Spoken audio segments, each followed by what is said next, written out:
Bien, hablemos un poco ahora acerca de la prevención del delito.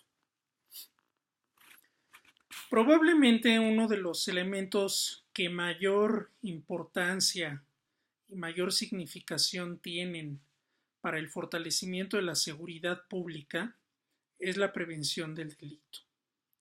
¿Cómo debemos entender esta prevención del delito?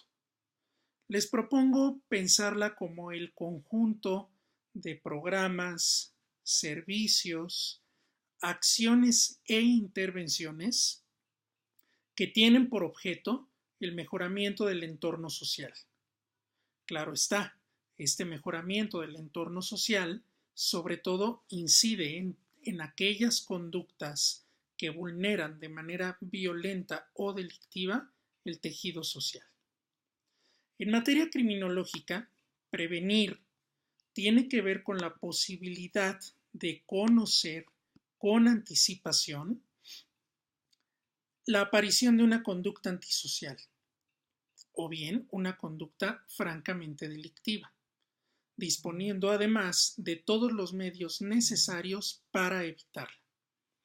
En la prevención del delito se requiere fortalecer todos los órganos de la sociedad, diversas instituciones, diversos sectores, diversos actores, para enfrentar este fenómeno tan complejo, tanto cuantitativa como cualitativamente hablando, que es la delincuencia, y que hoy en día se manifiesta de diversas formas, desde la presencia de sujetos delincuentes solitarios, que actúan a veces desde el anonimato, hasta bandas que integran el denominado crimen organizado.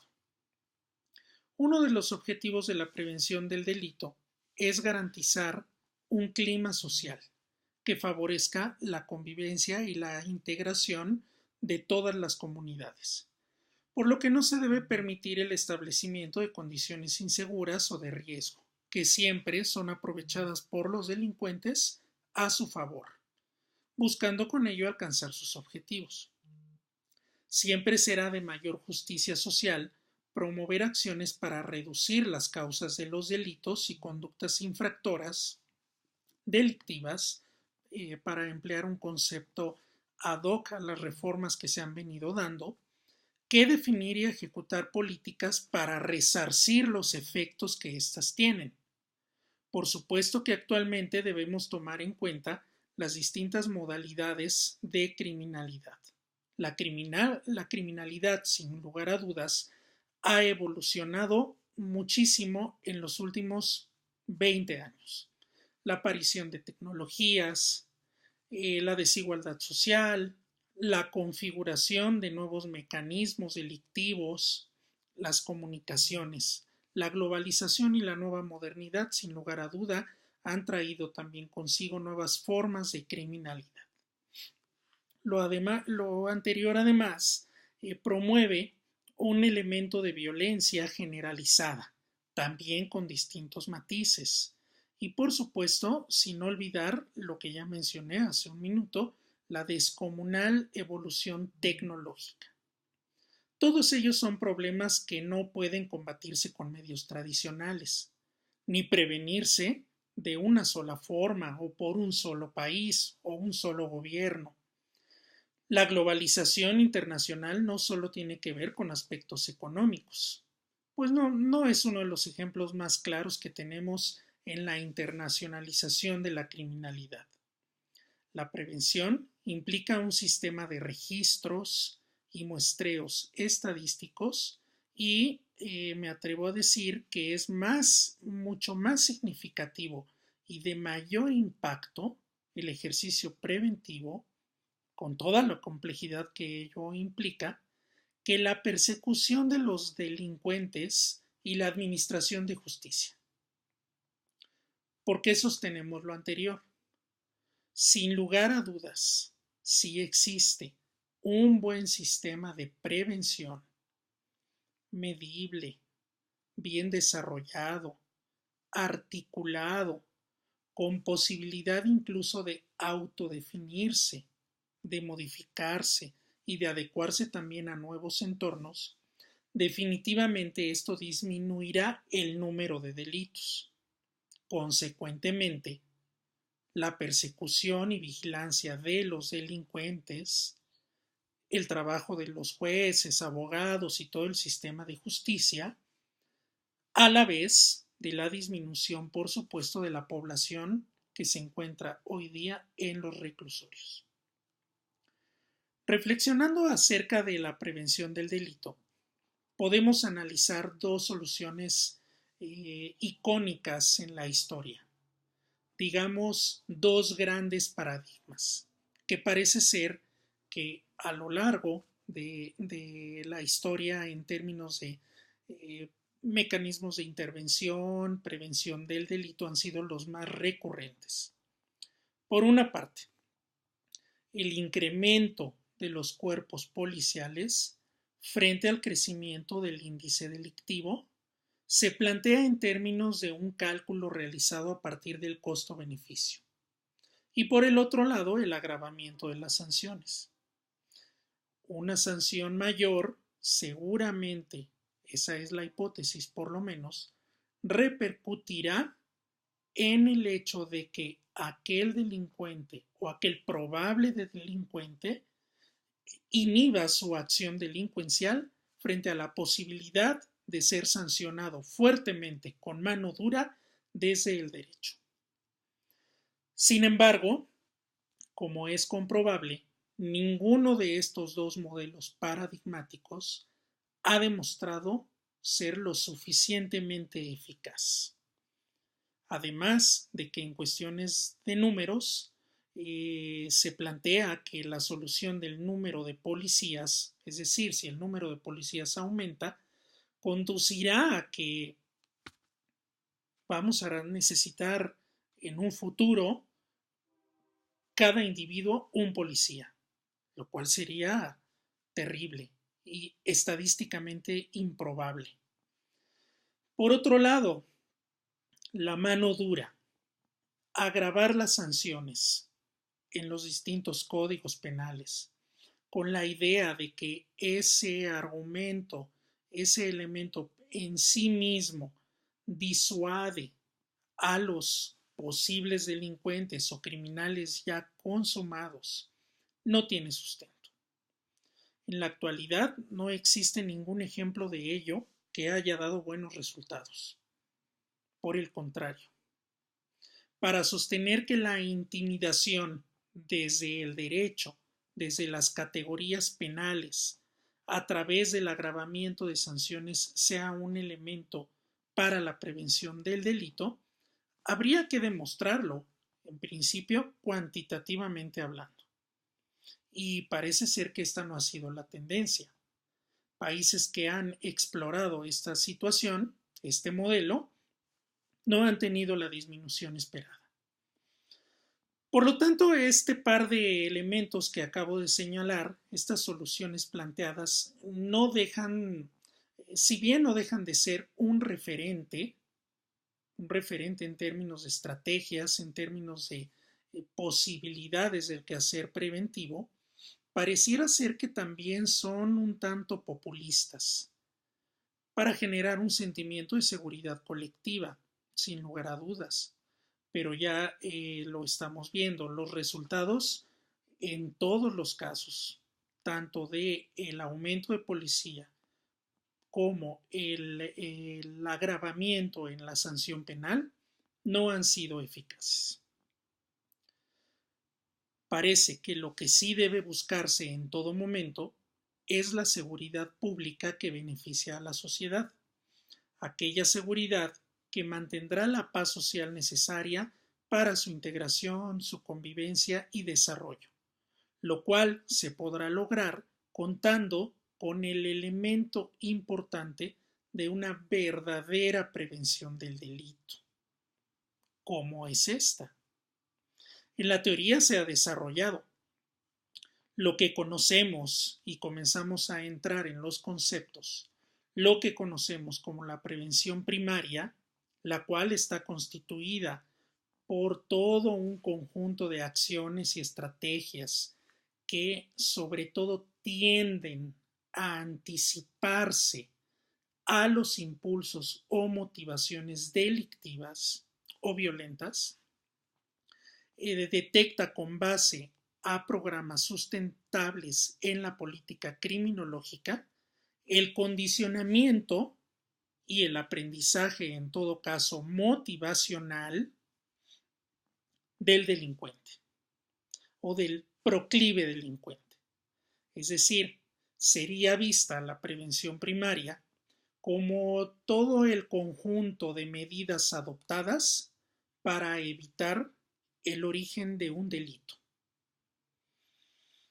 Si pensamos en algunos ejemplos relativamente simples, podríamos atender a la presencia y vigilancia constante de los policías, o bien sistemas de videovigilancia, como los que hay en los grandes almacenes, para evitar que se cometa un robo, el monitoreo. Campañas publicitarias usadas por los medios de comunicación sería también un buen ejemplo. La prevención primaria implica la actividad del Estado a través de sus distintos organismos de gobierno tendientes al desarrollo social, por supuesto. Si en una comunidad, si en un estado se tiene un mayor nivel de desarrollo social, sin lugar a dudas esto opera ya de entrada como un buen contenedor de estrategias de prevención primaria. Esa por lo menos sería la hipótesis. En la medida que exista acceso a las escuelas de todos los niveles, en la medida que existan fuentes de empleo para quienes no lo tienen, piensen por ejemplo en los jóvenes mexicanos de la actualidad, en la medida que cada miembro de la comunidad tenga la posibilidad de contar con un sistema de salud que le brinde atención, estamos hablando de salud integral, en la medida que se pueda tener acceso a una vivienda digna, a espacios de inclusión en actividades culturales, deportivas, recreativas y en lo general un nivel de vida, un buen nivel de vida para la población, en esa medida se previene. Y por supuesto se ayuda a bajar los índices delictivos, sobre todo si lo que se busca es la participación ciudadana. Cabe señalar, este primer enfoque de prevención primaria, no es un enfoque que tenga una larga tradición en nuestro país. Por el contrario, adolecemos de enfoques consistentes y sistemáticos que atiendan a estos objetivos de la prevención primaria. Otros países con mayores resultados en sus indicadores de desarrollo social, por supuesto que tienen coincidentemente, si lo quieren ver así, índices menores de procesos delictivos. La prevención primaria en nuestro país me parece que ha sido una piedra en el zapato que hoy comenzamos a detectar y que tenemos que comenzar a generar estas estrategias. Sin lugar a duda, estos esquemas de prevención primaria no están necesariamente en el sistema penal, no están en las instituciones de acceso a la justicia, se encuentran en otros lugares, ya los acabo de señalar, lugares que sobre todo promueven desarrollo social. Comencemos por pensar estrategias en el campo del desarrollo social, para anticiparnos a una probable aparición de conductas violentas o delictivas. Ahora bien, la prevención secundaria. Este otro enfoque de prevención secundaria consiste fundamentalmente en la puesta en marcha de estrategias, programas y formas de intervención para intentar tomar el control de cierto índice delictivo que lamentablemente ya ha aparecido en un espacio social o en una comunidad. Se refiere sobre todo, este segundo enfoque que estamos mencionando, la prevención secundaria, se refiere sobre todo a los programas ya específicamente establecidos y dirigidos a combatir la violencia o el delito. La violencia o el delito ya han aparecido en nuestro entorno, en nuestra comunidad, y requerimos de programas y acciones tendientes a controlar, tendientes a hacerse cargo de esos fenómenos. La prevención secundaria, por lo tanto, requiere para su puesta en marcha de la identificación de procesos del acto violento o de la conducta delictiva que ya están apareciendo en el entorno y en el espacio social. Tercer enfoque, la prevención terciaria consiste en la toma de acciones para que el delito que ya se hizo presente, la conducta violenta que ya se manifestó en el entorno, no se repita. El problema ya nos desbordó y ahora lo que necesitamos no solamente es contenerlo, como en la prevención secundaria, sino que requerimos que ya no se repita. Podríamos pensar prevención de la reincidencia delictiva. Por lo tanto, este tipo de prevención terciaria se orienta básicamente, no quiere decir que sea la regla general, a la reinserción, antes llamada readaptación social, que se da al sujeto delincuente en algún centro de reclusión. Por lo anterior, entonces, podríamos afirmar que la prevención,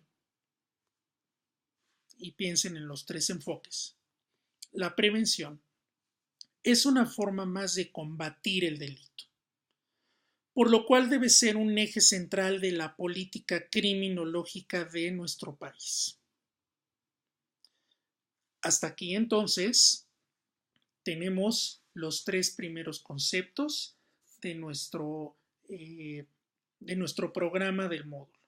Prevención primaria anticipa la aparición de la conducta violenta o el delito. Prevención secundaria trabaja con el fenómeno problema en el orden de la violencia o en el orden del delito que ya apareció.